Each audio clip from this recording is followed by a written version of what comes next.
So hello everyone. Firstly, I'd like to apologize. My third chemo video was very short, and I didn't go through how I was feeling straight after my chemo. The reason for that was I was actually quite excited by my chips and my ice cream arriving. So after I had the chips and ice cream, they administered the chemo.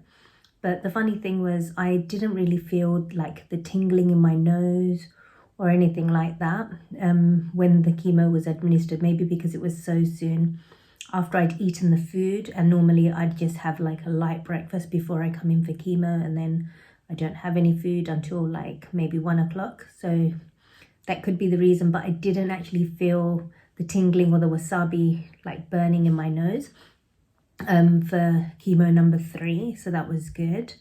So it's actually been 2 weeks since my chemo number 3, and with regards to side effects, I actually had a few more side effects after this last one. So I think maybe the day after chemo, after 24 hours, I had to self-administer an injection into my belly. I'll put up the name of that medicine just after this.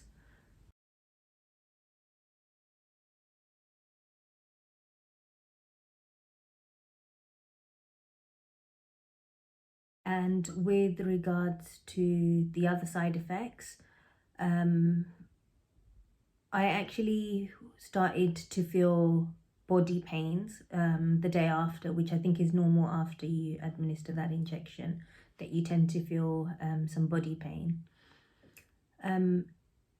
It wasn't just like an all over body pain, it was actually painful to lay down on the bed. It was specifically my rib cage and like the back bones in my back, if that makes sense. Not my spine, but the side bones. I can't remember what they're called. So those bones were actually hurting. And it was really difficult to even lay down on my back or my side.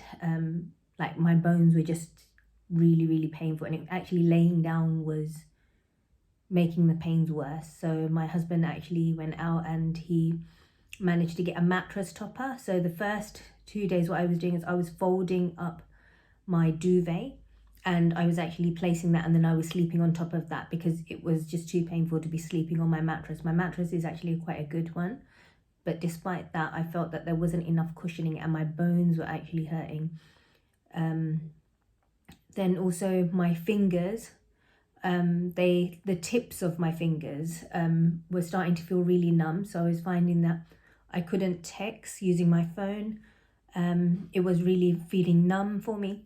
The same thing, my toes were feeling really numb. And it would just come and go. So what I'd do is when I was feeling the tingling, I'd put gloves on, keep my hands warm. However, the weather was really hot. And on top of that, I kept on getting hot flushes. So I was feeling really, really hot all the time. And then I'd start to feel cold a little while later. So I was generally feeling really hot, but my fingers were feeling really numb, like so much so that I was finding that if I was sitting without the gloves on, my fingers would feel numb, or if I took my phone to text or do anything or just browse on my phone, my fingers would start to feel numb. So that's one of the side effects. Also, I was having really bad constipation and my hemorrhoid was bleeding, and it was quite difficult the first couple of days, and then I started using creams for the hemorrhoid. Also, my appetite had gone down. I'd been drinking the fruit and veg juices, so I was having like a beetroot juice. This time around I was having a beetroot juice. I was having a pomegranate juice. I was having like a wild gooseberry like smoothie using yogurt.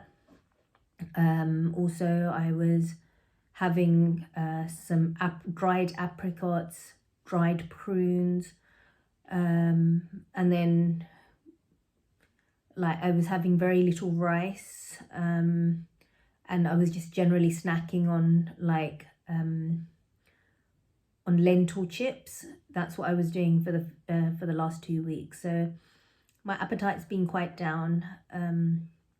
Also, with regards to hair loss, I haven't actually lost much more hair. However, the hair that is still there has actually grown, which is quite funny. Also, with regards to any other side effects that I'm having, the bone pain was really bad. So my husband actually, bless him, went and bought a mattress topper. So now I'm sleeping on top of the mattress topper. And that's made it a lot better for me. It's been a lot more comfortable. Also, I used to have a really high pillow that I used to feel really comfortable with. But now I'm feeling that it's causing my neck some trouble. So I've got like a really flat pillow, a nice cushiony, soft pillow, opposed to the memory foam one, which was quite thick. So I've got like a really flat pillow that's really cushioned now. So that's helping with my sleep. Generally, I've been feeling really tired, like much more than the previous 2 cycles. I find that I'm getting really out of breath really quickly as well. And it was actually my 40th a couple of days ago, and it seemed like a really big effort for me to get dressed to go out for dinner. As you can see, I don't have any makeup on now because it seems like too much of an effort to put some makeup on for me. Also, I bought a wig. So because I felt really, for my children's birthday, I actually just wore like my chemo hat that I have now for their birthday, and I felt it didn't actually go with the outfit that I was wearing.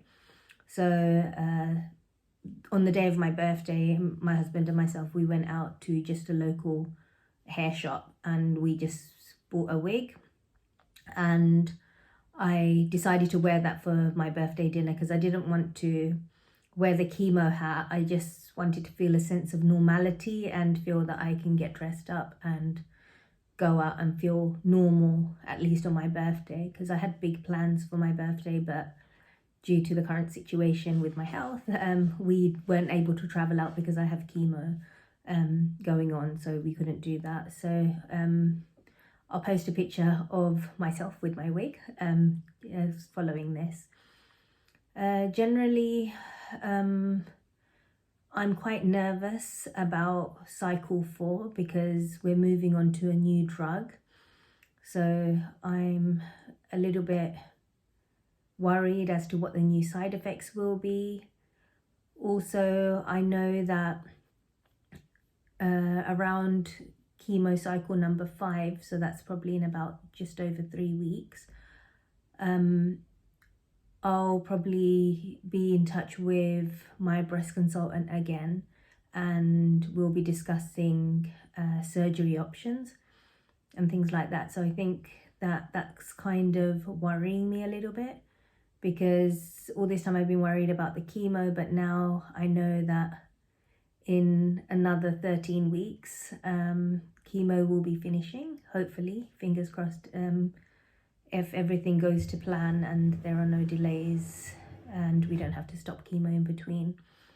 But I think the next hurdle is the next drug that I'm on, and then I think it's just the initial first week of not knowing what the side effects will be like, or generally how tired will I be because they're a week apart. So I'm actually quite nervous about that, but also something that's lingering in my mind is the surgery, which really worries me. And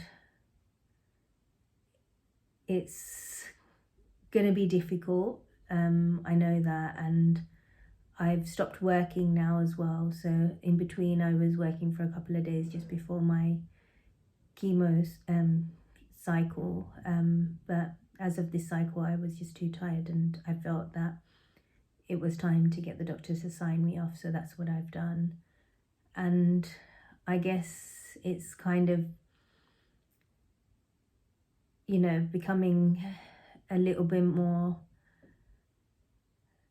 like me admitting that I'm not actually well. And I think for me to be signed off, I think it was a big decision for me, because I felt that there was a sense of normality when I was going into, like when I was working for a couple of days just before each chemo cycle. But now it's kind of, I've accepted that I'm deteriorating a little bit, and I guess that's the reality. And I've got another 12 more cycles, and it's obviously going to get worse before it gets better. But I guess it is what it is, and I'm en route to recovery, but there's a downward cycle before, you know, getting better, I guess. So yeah, so I'll update you in a week's time how cycle number 4 with the new drug goes. So if you've liked my videos, don't forget to like and subscribe.